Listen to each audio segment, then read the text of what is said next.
बहुत समय पहले की बात है। एक विशाल समृद्ध राज्य हुआ करता था। उस राज्य का राजा देखने में साधारण नहीं था। ईश्वर ने उसे एक टांग से वंचित रखा था। फिर भी वो राजा कमजोर नहीं असाधारण था। उसकी सूझबूझ, न्यायप्रिय स्वभाव और दूरदर्शिता के कारण राज्य में शांति और समृद्धि बनी रहती थी। प्रजा उसे केवल राजा नहीं बल्कि मार्गदर्शक मानती थी। राजा का मानना था इंसान की पहचान उसके शरीर से नहीं बल्कि उसके विचारों और कर्मों से होती है। इसी सोच के कारण कभी अपनी शारीरिक कमी को आड़े नहीं आने देता था। एक दिन राजा महल में बैठा अपने राज्य को निहार रहा था। तभी उसके मन में विचार आया कि क्यों ना उसका एक चित्र बनवाया जाए आने वाली पीढ़ियों को ये बताए सच्ची महानता क्या होती है। उसने तुरंत घोषणा करवाई देश विदेश से चित्रकारों को राज दरबार में आमंत्रित किया जाए। कुछ ही दिनों में से नामी चित्रकार दरबार में पहुंचे। राजा ने सभी का आदर सम्मान किया और बड़े ही विनम्र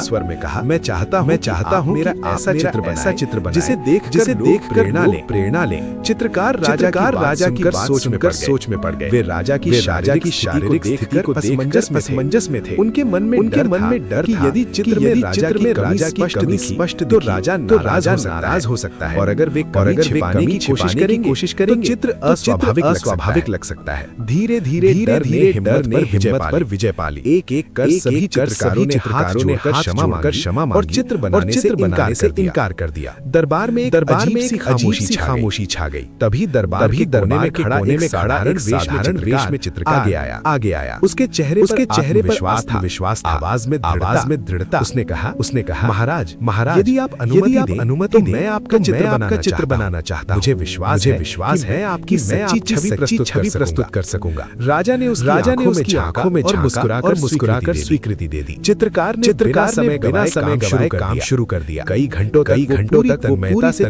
चित्र बनाता रहा। उसने न केवल राजा के चेहरे को देखा बल्कि उसको समझने की कोशिश की। उसका साहस, धैर्य और आत्मविश्वास। अंततः चित्र पूरा हुआ। जब चित्र को दरबार में प्रदर्शित किया तो सभी की निगाहें उस पर टिक गई। चित्र में राजा को योद्धा के रूप में दिखाया गया था। वो एक टांग मोड़कर धरती पर बैठा था, धनुष हाथ में था और एक आंख बंद कर शिकार पर निशाना साधे हुए था। चित्र में राजा की कमजोरी नहीं बल्कि उसका आत्मबल झलक रहा था। राजा ने चित्र को देखा और उसकी आंखों में संतोष के आंसू भर आए। उसने चित्रकार की पीठ थपथपाई और कहा, तुमने मेरी कमियों को नहीं मेरी शक्ति को देखा है। राजा ने चित्रकार को भारी इनाम दिया और उसे राज दरबार का सम्मानित कलाकार घोषित किया। अगर आपको ये कहानी पसंद आई हो तो वीडियो को लाइक करें, चैनल को सब्सक्राइब करें और कमेंट में जरूर बताइए कि कहानी आपको कैसी लगी। दोस्तों, फिर